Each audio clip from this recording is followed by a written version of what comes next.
Okay, doing a little foam cutting out. They give you a template, and in your 1/2 inch foam, that's not a 1/2 inch, but there is no 1/2 inch. This is not quite 1/2 inch.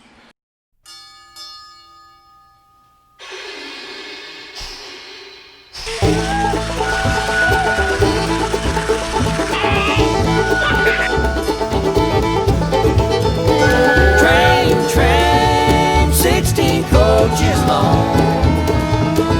Now you see why. It says to cut 4 of those portals out. So I got 4 of those cut out, and just to let you know, this little gizmo right here, this little gizmo demonstration purpose right here.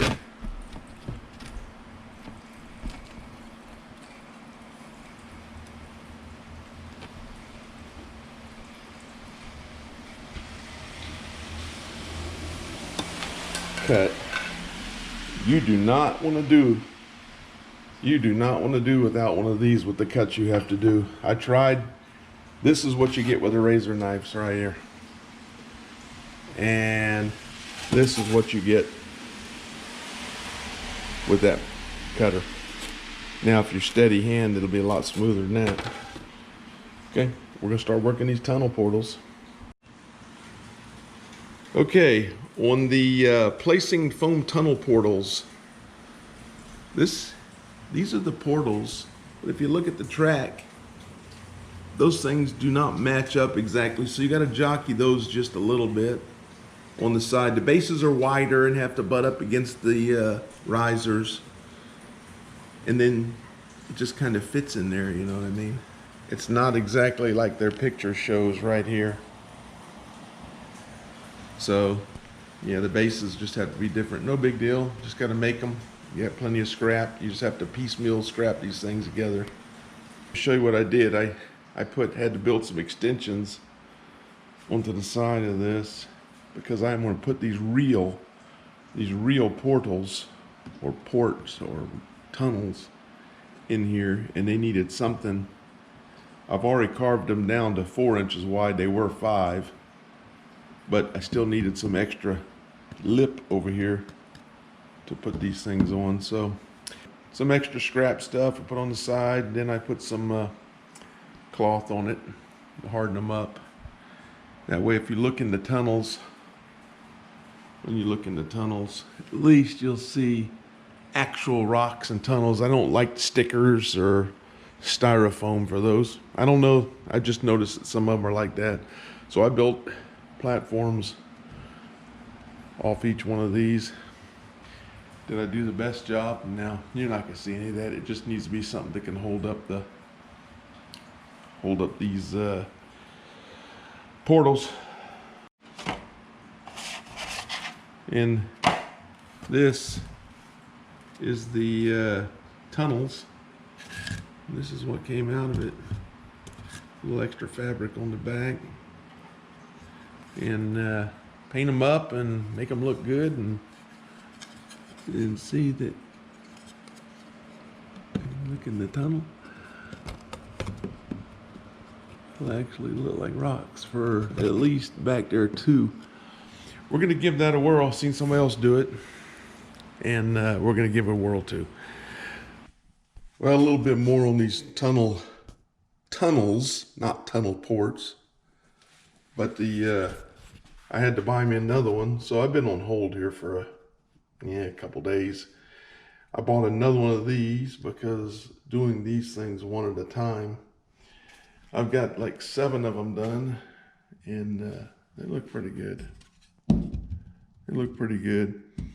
They're really they're not brittle, but if you go messing with them like I did before, they're totally dry. You get cracks in them. So what I ended up doing is I'll show you one. I'll make one and I'll show it to you. But the other thing is I had to buy a whole bunch more of this hydrocal. It ran out, so I've been on hold there for a couple days, and I should have some tomorrow.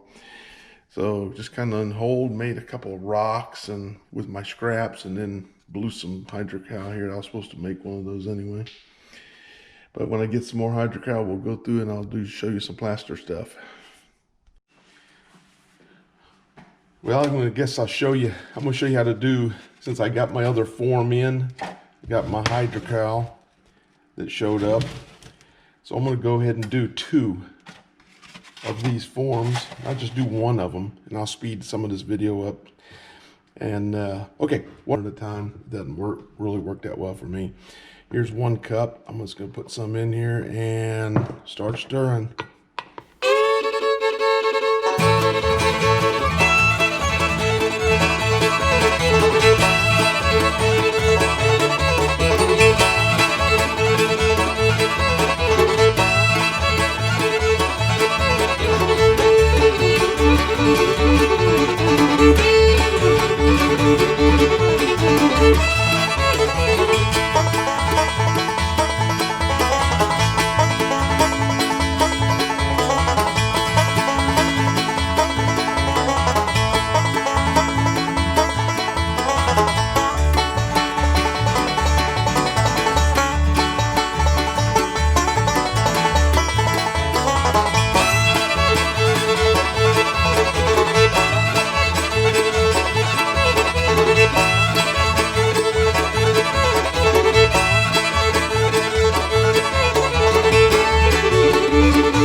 Okay.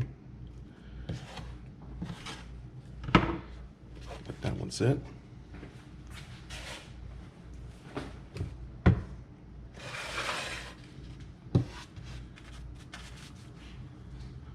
Going to work these tunnels a little bit. These are the ones I made, and with this kit here, the tunnel liner form. But it makes a 6-inch wide, 6-inch wide tunnel, and I don't need a 6-inch wide. I need a 4-inch wide tunnel. So what I did is I actually traced out the tunnel here, so I have a place to put it, and put me a 2-inch mark there, and then I just mark them, and marked them to make me a 4-inch tunnel. And I'll show you just how I cut them. Now, is this the right way to do it? I'm not telling you this is the right way. I'm telling you this is the way that I did it.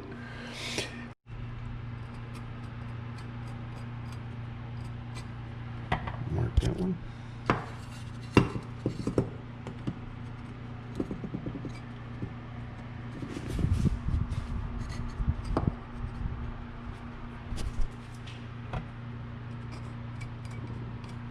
Mark that one.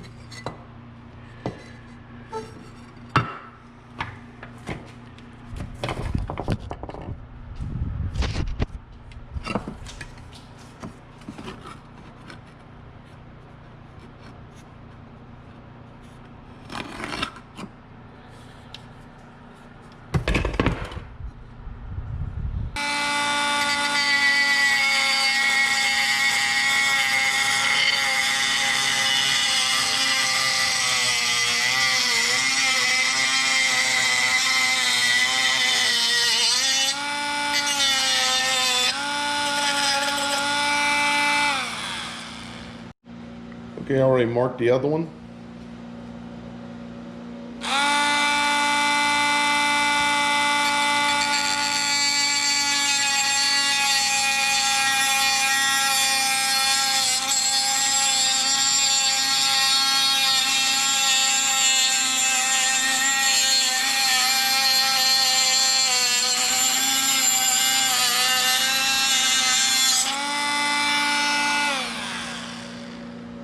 Let's go see how they fit. Okay, and taking that bit off each one of them makes a nice little 4-inch tunnel. Those will fit like that. And it's got to get 2 of them put together.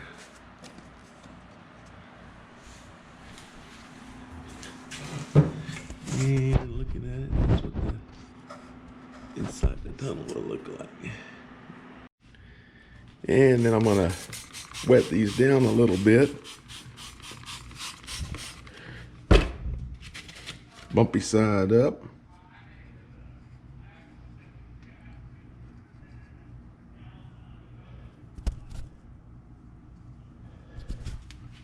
And then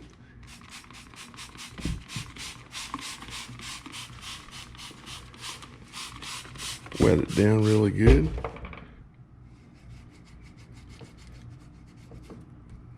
And you gotta really keep wetting it down because it's just soaking that water up into that other plaster.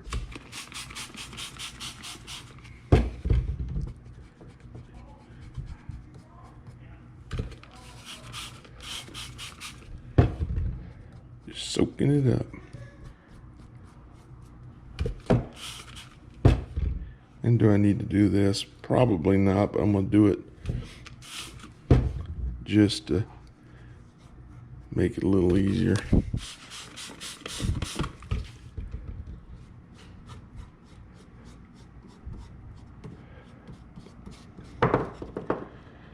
Okay, it's good. Now let's let it dry. Well, just finished up on my prototype here of my tunnel. This is 4 halves of that tunnel put together. And if you look at the tunnel, that's what it looks like inside from the back side.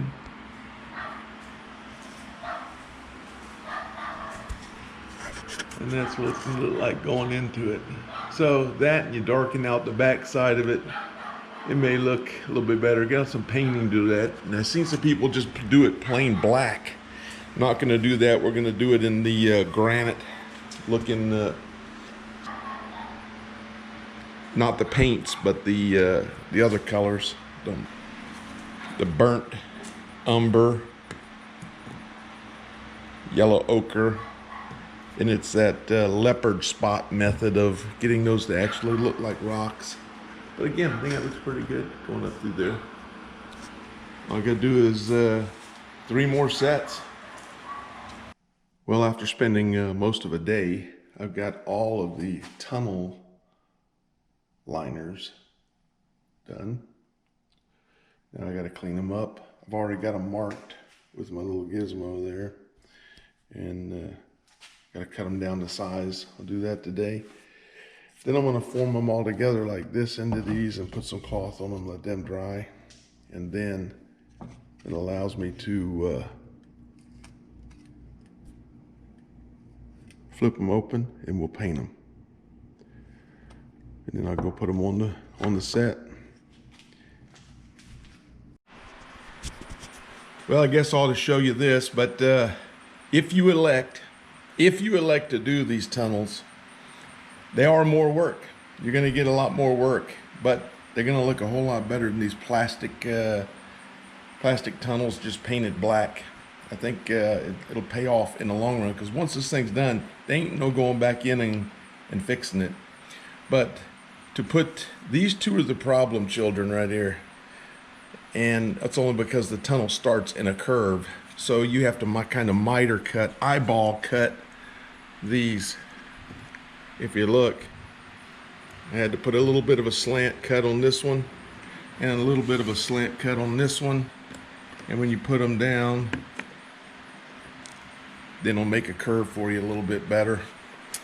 And now I'm gonna mesh over top of these so they all stay together in one piece, like this one. This one's already got a curve in it and it's meshed together, so I can just pick it up and put it down. It gives me a little bit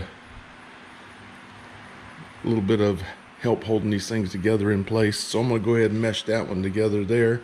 Then I'm going to go down there and fix my base and go ahead and put me some ballast in here and move on to the next one. The other ones are going to be very easy. These guys are straight. These are just going to be very straight. I just got to put them in place and put a piece of mesh to join them together as one piece.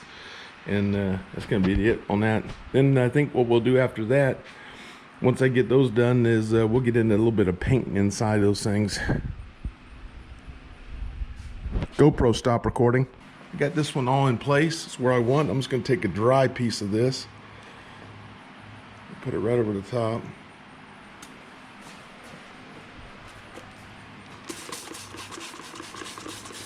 Wetter in place.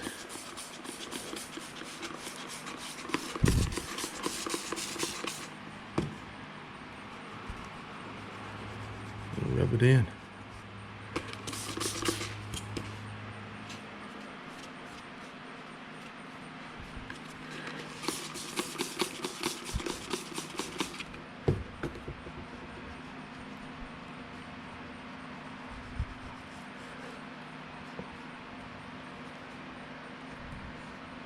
Now, that may be overkill, but at least I can move this tunnel around and know which one it goes to.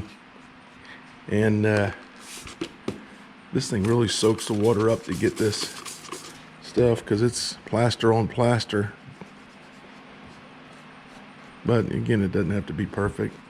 That's all going to be hidden.